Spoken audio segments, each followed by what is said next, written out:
সকলকে জানাই আমার সশ্রদ্ধ প্রণাম। ঠাকুর মা স্বামীজিকে ভক্তিভরা প্রণাম জানিয়ে শুরু করছি আজকের আলোচনা। ঠাকুর চলে যাবার আগে একদিন ভাবের ঘোরে দেখছেন যে কলকাতার লোকেরা অন্ধকারে পোকার মতো কিলবিল করছে। অন্ধকার কিসের? সেই সময় ইংরেজ শাসন চলছে, আর বিদেশিদের সব কিছু খুব ভালো লাগছে কলকাতার মানুষদের। তাই তাদের অনুকরণ করবার চেষ্টায় তারা যেরকম জীবনযাপন করে ঠিক সেই রকমভাবে সেই সকল প্রাচুর্য ঐশ্বর্য জড়ো করার দিকেই কলকাতার মানুষের ঝোঁক। আর তাতে কি হলো? তাতে এই হলো যে তাদের জীবনে ঐশ্বর্য উপকরণ অনেক বাড়ছে ঠিকই, একই সঙ্গে মনের মধ্যে আধ্যাত্মিক ভাবের ঘাটতি ঘটছে। আধ্যাত্মিক দীনতা বাড়ছে ক্রমশ। এখন ঠাকুর উপকরণ দেখেন না, এমনকি ভক্ত পূজা করতে এলেও পূজার থালে কি উপকরণ আছে ঠাকুর হয়তো দেখেন না কখনো। ভগবান দেখেন ভক্তের মনটা, সেখানে তার জন্য কতটা অনুরাগ রয়েছে, কতটা ভালোবাসা রয়েছে, সেইটি দেখেন। তো কলকাতার মানুষের মনের মধ্যে ভালোবাসা, ভগবানের প্রতি প্রেম নেই। এই যে অজ্ঞানতা, তার বদলে অহংকার, প্রাচুর্যের অহংকার, খ্যাতির অহংকার, এই যে ভরে ভরে উঠছে, তার থেকে অনেক দূরে সরে যাচ্ছে সবাই। এইটি তাই আর যত ঠাকুরের থেকে দূরে সরে যাওয়া যায় তখন মনুষ্যত্ব চলে যায়, মানুষ পোকার মতো হয়ে যায়। তাই দেখছেন ঠাকুর যে অন্ধকার, অজ্ঞানের অন্ধকারের মধ্যে মনুষ্যত্বহীন হয়ে পোকার মতো কিলবিল করছে সব। এই দেখে তিনি কষ্ট পেলেন। তিনি তো সমদর্শী, নরেনের উপরেও তার যতটুকু ভালোবাসা, এই পোকার মতো কিলবিল করা মানুষের জন্যেও তার ততখানি ভালোবাসা। তাই তিনি চলে যাবেন, তাই অনাথ তিনি করতে চান না, মাকে রেখে গেলেন। মা ঠাকুরের লীলা সঙ্গিনী, স্বয়ং জগৎ জননী। তার সেই ঐশ্বর্যশালী রূপ আমরা কখনো তাই দেখতে পেলুম না। দেখলুম এক মানুষই দেবী, ওই বাটনা বাটছেন, কুটনো কুটছেন, কখনো রাধুর হাতে বেগুনের মার খাচ্ছেন, লাথি খাচ্ছেন, তবু পড়ে আছেন। কেন? অন্যের জন্য, অন্য নয়, তার সন্তানদের জন্য, যেমনই হোক, ভালোবাসায়। ঠাকুরের যে সন্তানরা আমরা দেখি, ঠিক ওই ছাঁচ দিয়ে তিনি তাদের তৈরি করে দিয়ে গেছেন। তারাও পারত। এমনই উচ্চাবস্থার অধিকারী তারা, আধ্যাত্মিক দিক থেকে সমাধিতে লীন হয়ে থাকতেই পারতেন। হয়তো চেয়েছিলেন তো। কিন্তু আমরা কি দেখি? ঠাকুর ঘাড় ধরে তাদেরকে নিয়োগ করে দিয়ে গেলেন তার সন্তানদের। এই পোকার মতো কিলবিল করা মানুষ যত যেখানে আছে, সকলের সেবায়। জগতের একদিকে একটা সুর অনবরত বেজে চলেছে, সে হচ্ছে এই ভালোবাসার সুর, সে হচ্ছে আনন্দের সুর। কিন্তু একই সঙ্গে জগতে আরেকটি সুরও সমান্তরালভাবে বেজে চলেছে অনবরত, সে হচ্ছে মর্মান্তিক কান্নার সুর, দুঃখের সুর। আমরা যখন ভালো থাকি, বেশিরভাগ মানুষই আমি ভালো আছি, তো আমার চোখে পড়ে না, কানে শুনি না, হৃদয়ে অনুভব করি না সেই কান্নার সুরটি। যার হৃদয়ে পৌঁছায়, যার কানে সেই কান্নার শব্দ পৌঁছায়, বুঝতে হবে ঠাকুর তাকে কৃপা করেছেন, তাই তার অমন গানটি তৈরি হয়েছে। বুঝতে হবে তিনি ঠাকুরের করুণার এক কণা হলেও পেয়েছেন। ঠাকুর সেই সন্তানদের দিয়ে নিজের সেবা করিয়ে নিচ্ছেন, মস্ত বড় কৃপা। তাই আজ যারা এই অসময়ে ফিল্ডে নেমে কাজ করছে, সত্যই যদি এই প্রাণে সেই আকুতি আর্তনাদ অনুভব করে তারা ফিল্ডে নেমে কাজ করছে, তো বলতে হবে তারা ঠাকুরের সেবা করছে, আর স্বয়ং ঠাকুর তাদের দিয়ে করিয়ে নিচ্ছেন। তারা কৃপাধন্য। যাই হোক, আমরা অখণ্ডানন্দজির কথা বলছিলাম। অখণ্ডানন্দজি আলমবাজার মঠে ফিরে এসেছেন। স্বামীজি তখনও পাশ্চাত্যে। স্বামী অখণ্ডানন্দজি স্বামীজিকে ভীষণ ভালোবাসতেন। কীরকম ভালোবাসতেন সেটি পরে বলবো। এইটুকু বলা যায়, শ্রীরামকৃষ্ণদেব যদি সৃষ্টি করে থাকেন স্বামী অখণ্ডানন্দজিকে, তবে সেই সৃষ্টিকে চরম উৎকর্ষতা আরো সুন্দর করে তুলেছেন স্বামী বিবেকানন্দ। তাদের দুজনেরই সৃষ্টি এই স্বামীজির গ্যাঞ্জেস। তো স্বামী অখণ্ডানন্দজি অপেক্ষা করছেন কবে ফিরবেন তার স্বামীজি। আমরা অখণ্ডানন্দজির জীবন যতটুকু জেনেছি তাতে বুঝতে পারি তার তীর্থস্থান বা ঐতিহাসিক স্থান এগুলো দেখার জন্য প্রবল আগ্রহ ছিল। তো সেই সময় তিনি মনে করলেন যে খড়দাতে রয়েছে শ্যাম সুন্দরের মন্দির আর নিত্যানন্দ মহাপ্রভুর আদি বাড়ি, তো ওইটি দেখে আসি। তো একদিন সকালবেলা আলমবাজার মঠ থেকে পায়ে হেঁটে বেরিয়ে পড়লেন। প্রায় বেলা 12টার সময় গিয়ে পৌঁছিয়েছেন খড়দাতে। ওখানে তার একজন পরিচিত মানুষ ছিলেন, এক ব্রাহ্মণ, বেশ অবস্থাপন্নই ব্রাহ্মণ। সেইখানে উঠলেন, খাওয়া দাওয়া করে গেলেন শ্যামসুন্দর দর্শনে। যখন ফিরেছেন দেখছেন যে এই ব্রাহ্মণের বারান্দাতে কথক ঠাকুর এসে গান ধরেছে, উনিও বসেছে। ব্যাপারটা হয়েছে কি, কদিন ধরে ওই বাড়িটিতে মহাভারত পাঠ চলছিল, ওই দিন শেষ হয়েছিল। তো হালি শহরে বাড়ি কথক ঠাকুর, গোলক শিরোমণি মহাশয়, তিনি এসেছেন, দক্ষিণা নেবেন, ওই রাত্রিটা থাকবেন, পরের দিন আবার হালি শহর চলে যাবেন। তো সেই দিন বিকেলে বসে তিনি মজলিস জমিয়েছেন, গান ধরেছেন।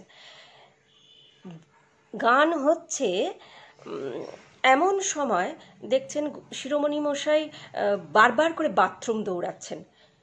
সেই সময় কলকাতায় ম্যালেরিয়ার সঙ্গে সঙ্গে কলেরা রোগের প্রাদুর্ভাবও শুরু হয়েছে। তো অখণ্ডানন্দজি ভাবছেন যে সেই রকমই কিছু বিপদ এসে উপস্থিত হলো না তো। সত্যই বিপদ এলো। দেখতে দেখতে শিরোমণি মহাশয়ের অবস্থা সঙ্গীন হয়ে উঠতে লাগলো। তেড়ে জ্বর এলো, ভেদ বমি শুরু হলো, আর তিনি বাপরে মারে বলে চিৎকার করছেন যে জ্বলে গেলুম জ্বলে গেলুম, এমন জ্বর। অখণ্ডানন্দজিকে জড়িয়ে ধরছেন শিরোমণি মশাই, যে একটু যদি ঠান্ডা গায়ের স্পর্শে তার শরীরটা শীতল হয়। যে বাড়িতে তিনি অতিথি, তারা দুজনেই, সেই বাড়ির কর্তা ততক্ষণে গান টান কথা সব রেখে দিয়ে বাড়ির ভিতর ঢুকে গিয়েছেন, খিল দিয়ে দিয়েছেন ডাক্তার ডাকা দরকার। দরজাটা একটুখানি ফাঁক করে গলাটা বাড়িয়ে বলছেন, ও কিছু না, রোদে রোদে এসেছে তো, সেই রোদ লেগে তেতে গেছে, ও কিছু হবে না বলে খিল দিয়ে দিয়েছে। এর নাম অতিথি দেবো ভব। এক ঘটি জল ছাড়া কিছু নেই। একজন অসুস্থ মানুষ ভেদ বমি করছে, আর একজন সন্ন্যাসী মানুষ বসে রয়েছে তার পাশে। 5 মিনিট অন্তর অন্তর আরও অসুস্থ হয়ে যাচ্ছে, হাতে পায়ে খিল ধরছে, সন্ন্যাসী বসে বসে হাত পা ডলে দিচ্ছে, টিপে দিচ্ছে, একটু একটু করে জল দিচ্ছে। জলও ফুরিয়ে গেল।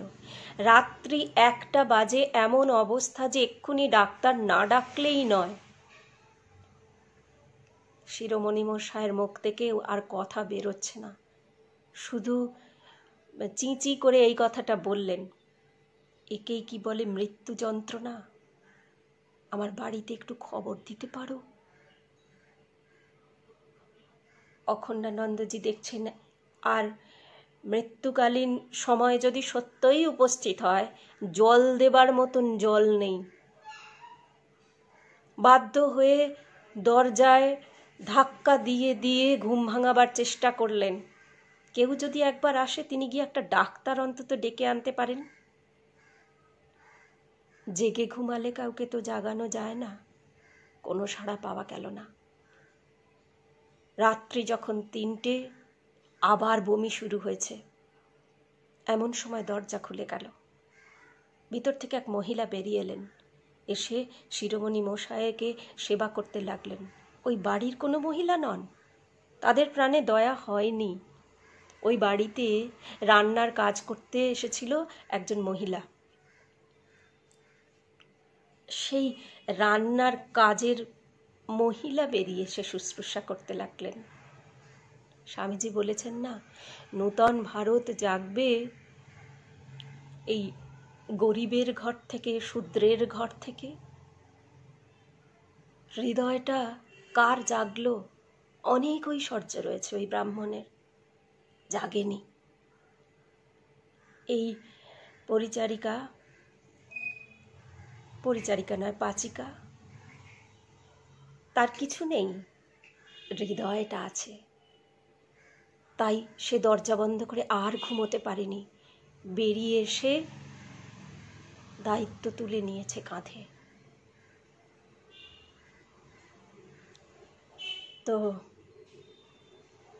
ভোর হলো যখন, একজন হোমিওপ্যাথিক ডাক্তার ডাকা হলো। তিনি দেখেই বুঝলেন যে এ বাঁচবে না, এবং হলেও তাই।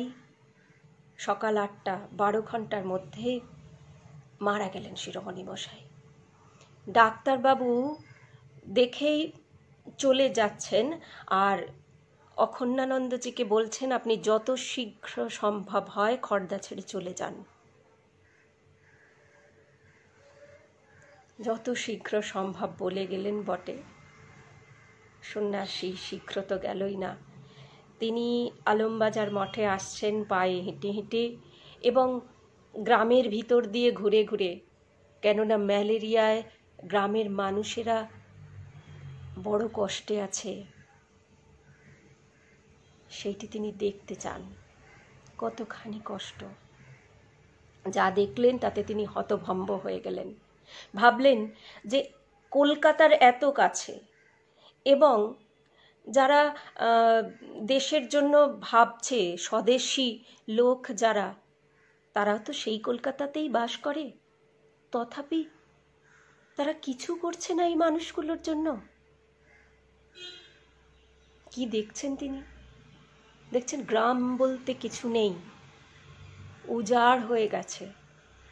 ধিক ধিক করে কয়েকটা প্রাণ কিছু গ্রামে বেঁচে আছে এখনো, কিন্তু তাদের ওই একটুখানি প্রাণ ছাড়া আর কিছুই নেই। তিনি চলেছেন, দেখছেন তার পাশ দিয়ে একেবারে না খেতে পাওয়া, ম্যালেরিয়ায় ভুগে ভুগে মৃতপ্রায় মানুষেরা কাতরাতে কাতরাতে চলেছে পাশ দিয়ে। জিজ্ঞাসা করে জানলেন তাদের খাবার নেই তো, শুনেছে পাশের গ্রামে কোথায় যেন একটু দই চিঁড়ের ফলাহার দিচ্ছে, সেইটি যাতে পায় তার জন্য খাড়া রোদে হেঁটে হেঁটে ওই মুমূর্ষু মানুষগুলো চলেছে। দূর থেকে যে মানুষেরা যাচ্ছে তাদেরকে দেখে মনে হচ্ছে যে মানুষ চলছে না, কতগুলো পেট যাচ্ছে এগিয়ে, কেননা তাদের পেটের মধ্যে প্লীহাগুলো এত বিরাট বিরাট আকার ধারণ করেছে। কোনো চিকিৎসা নেই, ভাত নেই, আর চিকিৎসা কোথা থেকে হবে? সন্ন্যাসী মানুষ কাতর হয়েছেন বটে, কিন্তু তার তো কিছু করার নেই। যাদের করার আছে তারা কেন করছে না? এর কিছুদিন পরে তখনকার কংগ্রেস নেতা সুরেন্দ্রনাথ বন্দ্যোপাধ্যায়ের সঙ্গে তার দেখা হলো। ভাটপাড়ার ওই দিকে একটি গাড়িতে করে তারা যাচ্ছিলেন। কথায় কথায় সুরেন্দ্রনাথবাবু বললেন যে আপনি কংগ্রেসের প্রচারের কাজ করুন, আমরা যাই। বিরক্ত অখণ্ডানন্দজি বললেন, আপনাদের এই কংগ্রেস আমার মনে হচ্ছে একটা হুজুগ, একটা মস্ত বড় হুজুগ। কেবল 3 দিন ধরে একটা হই হই ব্যাপার চলে, তারপরে আর কিছুই থাকে না। এই কলকাতার এত কাছে গ্রামে গ্রামে মানুষের এত দুঃখ কষ্ট যন্ত্রণা, কই আপনারা তো কিছু করেন না। এই রকম উত্তর সুরেন্দ্রনাথবাবু নিশ্চয়ই আশা করেননি, তাই তিনিও কড়াভাবে বলছেন, ওরকম লোক আমাদের অনেক আছে, তারা ও সমস্ত কাজ করছে, নিজেদের জীবন দিয়ে সেবা করছে তাদের। অখণ্ডানন্দজি তো ছাড়বার লোক নন, তাই তিনিও বললেন যে আমাদের দুর্ভাগ্য, কোনো গ্রামে কোথাও কারুর পাশে একটিও আপনাদের সেবকের দেখা পেলাম না। এই হচ্ছে কলকাতার মানুষের ক্যারেক্টার। অর্থ আছে, সম্বল আছে, হৃদয়হীন, খুব হুজুগ আছে,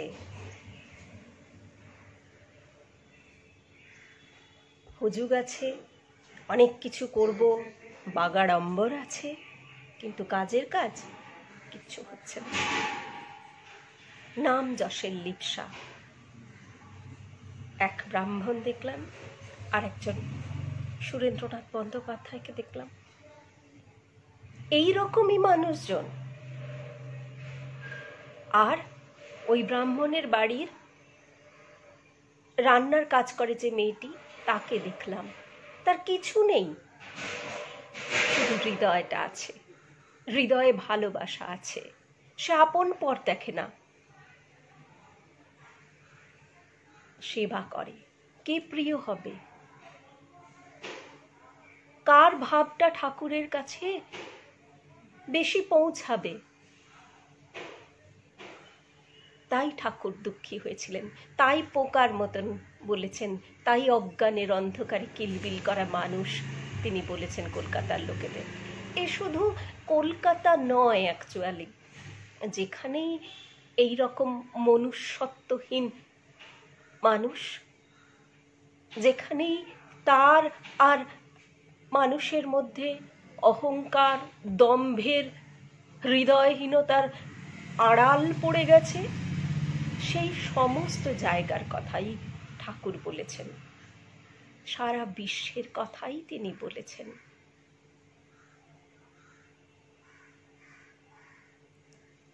আর সেই কারণেই এই জগৎ তারণের জন্য, তাদেরকে সঠিক দিশা দেখাবার জন্য তিনি নিজে তো করিয়েছেন, আর তার এই সন্তানদের ওই তার নিজের হৃদয়টুকু দিয়ে রেখে গিয়েছেন। তাই আমরা স্বামী বিবেকানন্দকে পেয়েছি তারই দয়ায়, তাই আমরা স্বামী অখণ্ডানন্দজিকে পেয়েছি তারই দয়া। তিনি যে করুণা ঘন। তাই এই ইতিহাস, রামকৃষ্ণ বিবেকানন্দ ভাবধারার যে ইতিহাস চলছে, ঠাকুর, মা, স্বামীজি, আরও সন্তানগণ, এই ইতিহাস কতগুলো জীবনের ইতিহাস বলে যেন মনে হয় না। এই ইতিহাস কতগুলো ঘটনার পরম্পরাই কেবল নয়, এই ইতিহাস ভালোবাসার ইতিহাস। কেমন করে ভালোবাসতে হয় সেইটি শিখিয়েছেন। নিজে মাকে দিয়ে তার সন্তানদের প্রতিটি কাজ দিয়ে তিনি শিখিয়েছেন ভালোবাসার ইতিহাস।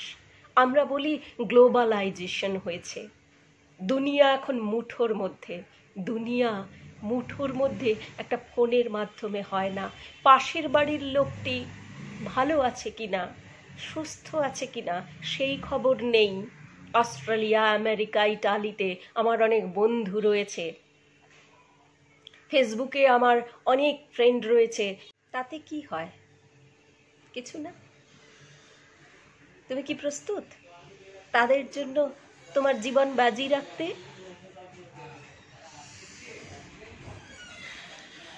সারা পৃথিবীর ইতিহাস যদি দেখব কত যুদ্ধবাজ সম্রাট গোটা পৃথিবীর অধীশ্বর হবার জন্য চেষ্টা করেছে। ইংরেজরা সারা পৃথিবীর অধীশ্বর হবার জন্যই তো চেষ্টা করেছিল, তারা করেও ছিল।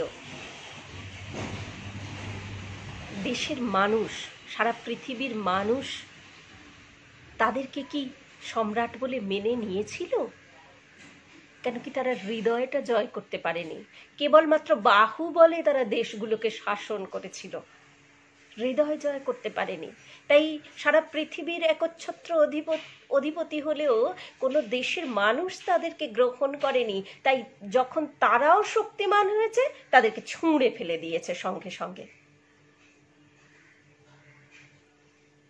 পৃথিবী মানে শুধুই মাটি, জল, বায়ু নয়। পৃথিবী মানে পৃথিবীর মানুষ। জয় করা মানে তাদের হৃদয় জয় করা। সেইটি কোনো অস্ত্র দিয়ে হয় না, সে হয় কেবলমাত্র ভালোবাসা দিয়ে। হৃদয় দিয়েই হৃদয় জয় করা যায়, আর অন্য কোনো পথ নেই। যীশু খ্রিস্টকে দেখুন, গৌতম বুদ্ধ আজ থেকে কত হাজার বছর আগেকার মানুষ, আজও তিনি হৃদয়ে হৃদয়ে বেঁচে আছেন। শ্রী চৈতন্যদেবকে দেখুন, শ্রী রামকৃষ্ণ, সারা পৃথিবীর বিভিন্ন দেশের মানুষ, বিভিন্ন জাতির মানুষ, কত ভ্যারাইটি রয়েছে, সকলকে তিনি আপন করে নিয়েছেন। তাই সকল প্রকৃতির মানুষ তার চরণ অভিলাষী। তিনি জগবন্দন, সেই কারণেই জগৎ তার বন্দনা করে, কারণ ওই প্রেম প্রবাহ তিনি বইয়ে দিয়েছেন শুধু বাংলায় নয়, শুধু ভারতে নয়, সারা পৃথিবীতে। শুধুমাত্র হিন্দু নয়, সকলের মধ্যে তিনি একটা অদৃশ্য প্রেম ডোর রচনা করে দিয়ে গেছেন। সেই প্রেম ডোরে বাঁধা পড়েছে সারা পৃথিবীর মানুষ একে অপরের সঙ্গে। সেই কারণেই ঠাকুর প্রেমার্পণ সমদর্শন, আর সেই কারণেই তিনি জগবন্দন। যাই হোক, আমরা ফিরে আসি স্বামী অখণ্ডানন্দজির কথাতে। স্বামীজি ফিরে এসেছেন, ফিরে আসাতে সারা ভারতবর্ষে কীরকম আনন্দের তুফান। আর আলোড়ন চলেছিল সে আমরা সবাই জানি।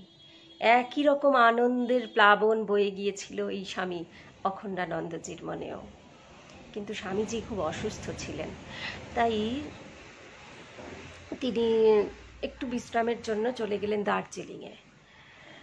স্বামী অখণ্ডানন্দজি ভীষণ শূন্য হয়ে পড়ল সব তার কাছে। স্বামীজি নেই। তো এই সময় তিনি ঠিক করলেন আমি নবদ্বীপ যাব, শ্রী গৌরাঙ্গ মহাপ্রভুর জন্মস্থান দেখা হয়নি, ওইটি দেখব, আর ফেরবার সময় মুর্শিদাবাদ দেখে, মুর্শিদাবাদ তো ঐতিহাসিক জায়গা, সেই সমস্ত দর্শন করে ফিরে আসব। এই তিনি বেরোলেন মুর্শিদাবাদের উদ্দেশ্যে পায়ে হেঁটে। আর স্বামী অখণ্ডানন্দজির এই মুর্শিদাবাদের উদ্দেশ্যে পদযাত্রা শুধু তার জন্যেই নয়, রামকৃষ্ণ মিশনের ইতিহাসের একটি স্মরণীয় এবং গৌরবের পদযাত্রা। শুধু তাই বা বলি কেন, সমগ্র মানব জাতির জন্য একটা শিক্ষা, একটা লেসন, সমগ্র মানব জাতির গৌরবের সঙ্গে স্মরণীয় পদযাত্রা। স্বামী অখণ্ডানন্দজি চলেছেন আর দেখছেন যন্ত্রণা। কতগুলো ছবি, গ্রামের প্রান্তে রাখালেরা এসেছে গরু চড়াতে। গরুগুলো চলতে পারছে না, হাড় পাঁজরা বেরিয়ে যাওয়া গরু। আর যে রাখালরা তারা সব ছোট ছোট ছেলে। ছোট ছোট ছেলেদের যে স্বাভাবিক বৈশিষ্ট্য, তারা দৌড়বে, খেলবে, যেন তাদের সেই শক্তি নেই। রাখালরাও ধুঁকছে, তাদেরও হাড় পাঁজরা বেরিয়ে গেছে। তিনি বাধ্য হলেন জিজ্ঞাসা করতে। উত্তর পেলেন দুর্ভিক্ষ। ভিতরের দিকে আরো ঢুকছেন। হাঁটতে হাঁটতে চলে এসেছেন একটা থানার সামনে। জোর চিৎকার। দারোগার যে চাকর, সে একটা লাঠি নিয়ে কিছু মানুষকে পেটাতে শুরু করেছে। কি ব্যাপার? কতগুলো কঙ্কালসার মানুষ সেখানে ভিড় জমিয়েছে। তারা খায়নি, অনেকদিন খেতে পায়নি। দারোগা বড় মানুষ, যদি একটু কিছু খেতে দেয়। দারোগা বেরোয়নি, চাকর লেলিয়ে দিয়েছে। দুর্ভিক্ষ। হাঁটছেন, একটা সাহেব বাংলো, মস্ত বড়, ভিতরে ঐশ্বর্য, জাঁক জমক, আর বাইরে প্রায় 200-300 লোক বলা যায় না, কতগুলো কঙ্কালের মতো মানুষ দাঁড়িয়ে রয়েছে। তখন দুপুরবেলা, খাড়া রোদ, মে মাস। স্বামী অখণ্ডানন্দজি দেখছেন তারা কতক্ষণ ধরে দাঁড়িয়ে রয়েছে ওই খাড়া রোদের মধ্যে, কারণ তারা অনেক দিন কিছু খেতে পায়নি। ওই সাহেব অনেক ধনী, সে 2টি দিতে পারে, তাই অপেক্ষায় দাঁড়িয়ে রয়েছে। পাবে কিনা জানে না। তারা দাঁড়িয়ে থাকতে পারছে না, কেউ বসে পড়ে ধুঁকছে, কেউ প্রায় শুয়ে পড়েছে। দুর্ভিক্ষের আর একটা ছবি। গ্রামের মধ্যে দিয়ে হাঁটছেন কতগুলো বাচ্চা ছেলে, খিদের জ্বালায় এত কষ্ট পাচ্ছে যে একটা বাগানে আম হয়ে আছে দেখে সে কাঁচা আম পাড়বার চেষ্টা করছে, আর ওই বাগানের যে মালি সে দৌড়ে এসে ওই বাচ্চাগুলিকে বেদম প্রহার করছে। দুর্ভিক্ষ। সন্ন্যাসী চলেছে পথ দিয়ে, দেখলেন পথের পাশে বসে একটি বাচ্চা মেয়ে হাপুস নয়নে কাঁদছে। মেয়েটির সামনে একটা ভাঙা কলসি পড়ে আছে। মেয়েটি মুসলমান। সে এত কাঁদছে, সন্ন্যাসী আর থাকতে পারল না, জিজ্ঞাসা করলো, কি হয়েছে মা তোমার? মেয়েটি কাঁদতে কাঁদতে বলছে, দণ্ডী ঠাকুর, হাতে দণ্ড থাকতো, তাই দণ্ডী আর গেরুয়া পরে আছে, তাই দণ্ডী ঠাকুর, দণ্ডী ঠাকুর, আমার বাড়িতে কিছু নেই, কেবলমাত্র 3টে বাসন এই মাটির, তার মধ্যে একটা ভেঙে গেল, এখন আমরা কি করব? সন্ন্যাসী মানুষ, কিছু সম্বল থাকার তার কথা নয়, তবে ছিল 1 টাকা 1.5 টাকার মতো সম্বল ছিল।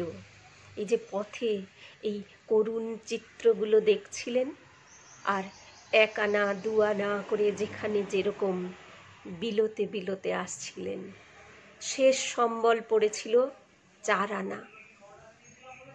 মেয়েটিকে ডেকে নিয়ে গিয়ে একটা মুদির দোকান থেকে 1 আনা খরচা করে একটা কলসি কিনে দিয়েছেন, আর কিছু চিঁড়ে মুরগি কিনে দিচ্ছেন।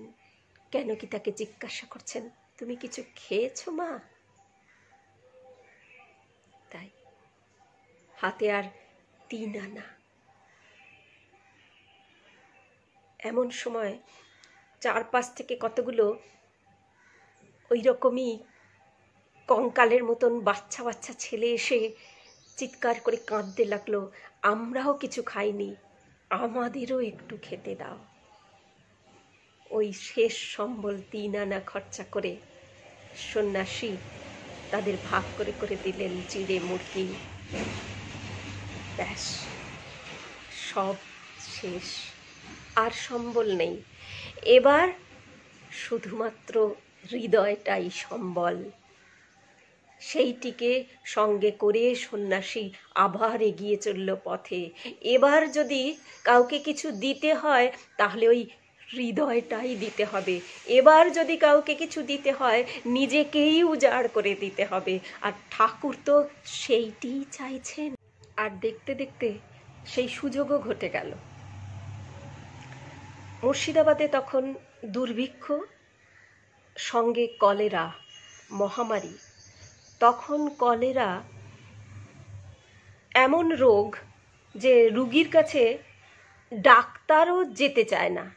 শুধু ডাক্তার কেন, সেই বাড়ির আত্মীয় স্বজন পর্যন্ত সেই রুগীকে পরিত্যাগ করে পালিয়ে যায়, পথের পাশে ফেলে দেয় রোগীকে। মারণ রোগ। সেই মহামারীতে উজাড় হয়ে যাচ্ছে গ্রামের পর গ্রাম। স্বামী অখণ্ডানন্দজি দেখছেন, অখণ্ডানন্দজি পথে যেতে যেতে দেখছেন ওই এক 80-90 বছরের ওই রকমই পরিত্যক্তা বৃদ্ধা এক মা পড়ে রয়েছে। মলমূত্রে মাখামাখি কলেরা রোগাক্রান্ত সেই বৃদ্ধা। অখণ্ডানন্দজি সন্ন্যাসী মানুষ, কে বা তার আপন, কে বা তার পর।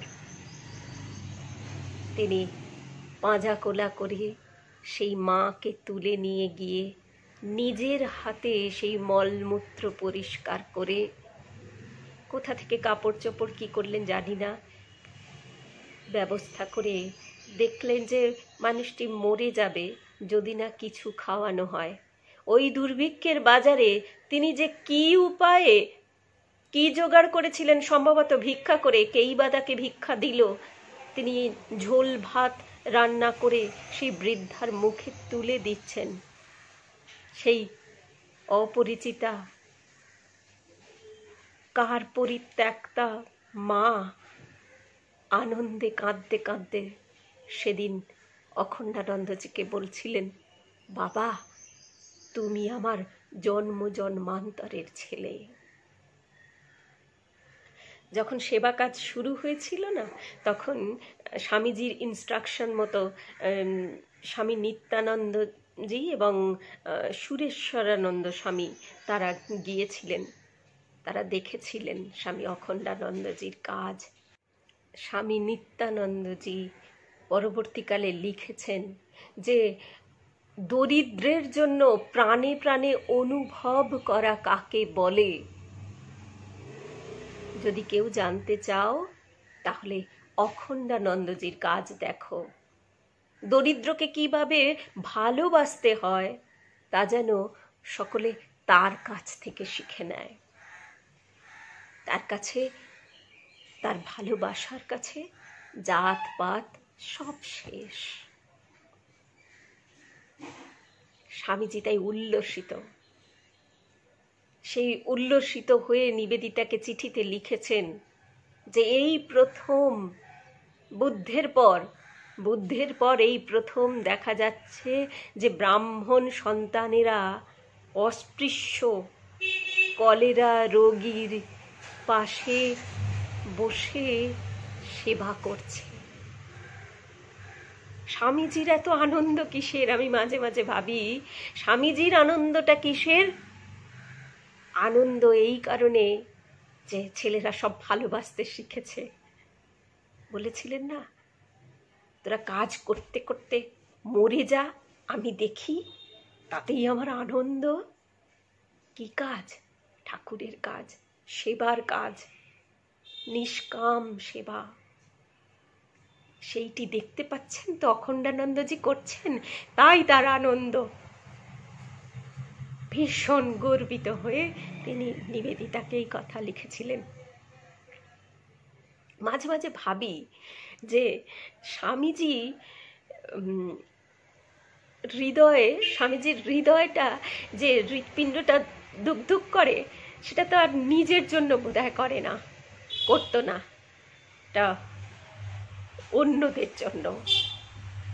অন্যদের জন্য স্বামীজির হৃদয়টা ধুক ধুক করত। তো স্বামীজি এইরকম গর্ববোধ করছেন। আর অখণ্ডানন্দজি দেখতে দেখতে ক্লান্ত হয়ে পড়ছেন। দেখছেন দুর্ভিক্ষের জ্বালায়, কলেরা মহামারীর জন্য মানুষের কি জন্তুর মতো অবস্থা। মুসলিম অধ্যুষিত এলাকা মুর্শিদাবাদ, মেয়েরা সব বোরখার মধ্যে থাকে, পর্দার মধ্যে থাকে, বেরোয় না। এখন তাদের কাপড় চোপড়ের সকল মানুষের যা অবস্থা, প্রায় ছেঁড়া ন্যাকড়া পরে ঘুরে বেড়াচ্ছে। সেগুলো কাপড় নয়, মনে হচ্ছে উলঙ্গ মানুষই ঘুরে বেড়াচ্ছে। বাড়ির কর্তা যন্ত্রণার মধ্যে পড়ে বাড়ির সব লোক পরিবারদেরকে অনাথ করে দিয়ে পালিয়ে যাচ্ছে লজ্জায়, ধিক্কারে। স্বামী পিতা আর সহ্য করতে পারছে না। আজ রাতে বেঁচে আছে, কাল সকালে দেখা যাচ্ছে তার মৃতদেহ গাছে ঝুলছে, আত্মহত্যা করছে। শিশুরা অনাহারে মারা পড়ছে। প্রথম যখন ত্রাণ কার্য শুরু হলো, তখন ঠিক হয়েছিল কেবলমাত্র যারা একেবারেই অনাহারে রয়েছে, যারা মুমূর্ষ, তাদেরকেই কেবলমাত্র খুঁজে খুঁজে এনে সাহায্য দেওয়া হবে। কারণ সাহায্য খুব কম, খুবই কম। তো এইরকম। কিন্তু যখন গ্রামে খুঁজতে বেরোনো হলো, তখন দেখা গেল সকলেই অনাহারে রয়েছে। হয় অনাহারে রয়েছে, আর না হয় কলেরায় মরছে। খাদ্য দরকার অনেক, ওষুধ দরকার অনেক, কিচ্ছু নেই। তখন কাকে ছেড়ে কার হাতে দেওয়া হবে? একজনকে দেওয়া হয় তো চতুর্দিক থেকে 100 জন দৌড়ে আসে। অখণ্ডানন্দজি শুধু কাঁদেন, কি করবেন বুঝতে পারেন না। সেই সময় একটা অ্যাকাউন্ট পাওয়া যায় যে আজ সকালে একটা পরিবারের 3জন মানুষ এসেছিল দুর্ভিক্ষ ভাণ্ডারে ত্রাণ চাইতে, গাড়ি করে এসেছিল, ঠেলা গাড়ি। কেন গাড়ি? না তাদের আর ক্ষমতা নেই যে তারা একটু পায়ে হেঁটে আসে। প্রয়োজন বিশাল আর সাহায্য অতি সামান্য। তো প্রথম দিকে অখণ্ডানন্দজি যখন কুল কিনারা পাচ্ছেন না যে কাকে দেবেন আর কাকে দেবেন না, সেই সময় মহাবোধি সোসাইটি তার সেক্রেটারির সঙ্গে স্বামী অখণ্ডানন্দজির পরিচয় ছিল। সেই সুবাদে তারা অখণ্ডানন্দজির দিকে সাহায্যের হাত বাড়িয়ে দিয়েছিল, কিন্তু বিনিময়ে তারা একটা প্রস্তাব রেখেছিল। ওই যে কান্না শুনলেও হৃদয়টা কেঁদে তো সবার ওঠে না, তাই প্রস্তাব হলো এরকম যে আমরা সাহায্য করব যদি সমস্ত ত্রাণটা মহাবোধি সোসাইটিই করেছে এইটি বলা হয়। স্বামী ব্রহ্মানন্দজি মহারাজ নাকচ করে দিলেন, ওই প্রস্তাব খারিজ করে দিলেন।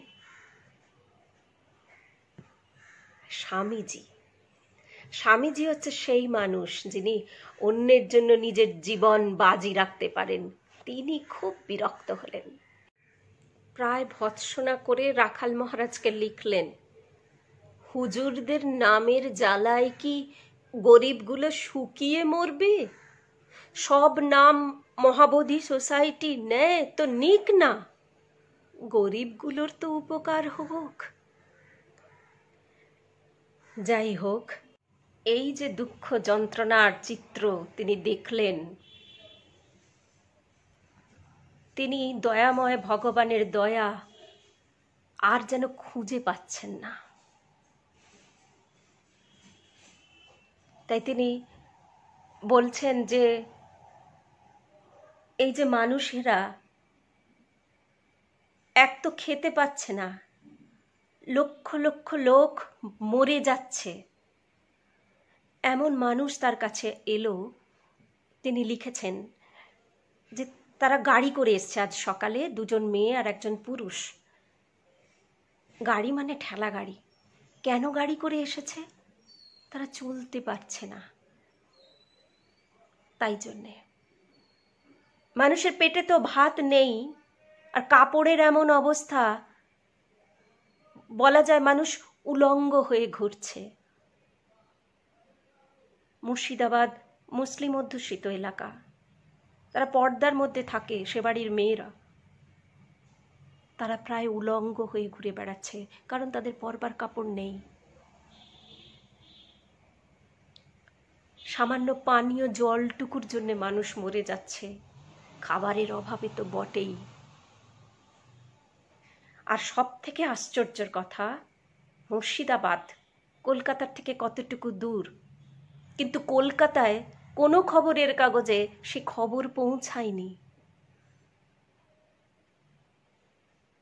একা একটা মানুষ এই দেখছে, তাই তিনি বিদ্রোহী হয়ে উঠেছেন।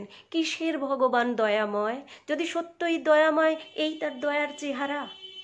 আর এই যে ছোট্ট ছোট্ট ছেলে মেয়েরা মরে যাচ্ছে, এত কষ্ট পাচ্ছে অনাহারে, তারপরেও বলতে হবে তাদের কি পাপ? তবে কেন বলবো তুমি দয়াময়?